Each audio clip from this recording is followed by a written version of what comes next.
I chose to talk about iPads. iPads are an extension of phones, cell phones rather. They came out in 2010. The iPads were created by Apple, and they were created with the intent to be thinner and weigh less than a laptop, but give a bigger screen for entertainment than a cell phone. However, now with human involvement and human use, it has been shaped into something you can use for work, you can use it for school, you can use it for your children. We use it so much with our kids that they now have tablets made for specifically children called InnoTabs. Humans have shaped the way it's used from being used from games and social media to being used for business. In doing so, cubes have been invented to put into your iPad so people can swipe their cards. This is used a lot at craft fairs, so it's went from being used for entertainment to us shaping it for the employment market. Social groups tend to see it as a pricey thing. They are semi-expensive and they do come out fairly often, probably every 1 to 2 years. So with that being said, and it being seen by social groups as something that's semi-expensive, when somebody doesn't have one, it causes conflict because it can cause that child to get bullied or that person to be bullied or looked down on because people might think less of them thinking they make a less income.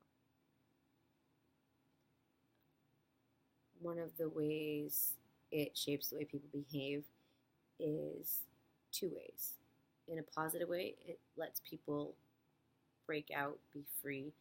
Some people feel more comfortable online because while people can see them, they're not right there to judge them, and they control what they read and don't read.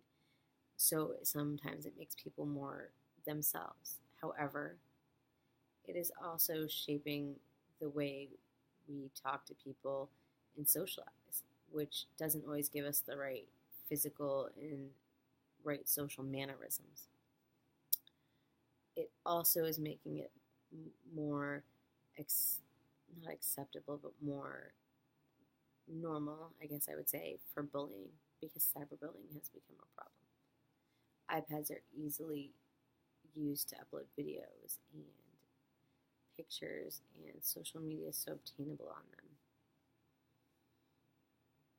One conflict I think humans have with technology is its constant need to grow and humans' constant need for it. For example, I personally do not use social media a lot. I will admit I like to stalk celebrities on it, but my husband loves music. My husband loves music and movies, and he travels a lot for work. We have 2 iPads and an iPod. Why do we need 2 iPads and an iPod? We don't. But he got an iPod, and then an iPad came out, and he wanted that, and then he got that, but then he wanted the newer one because he's also an artist.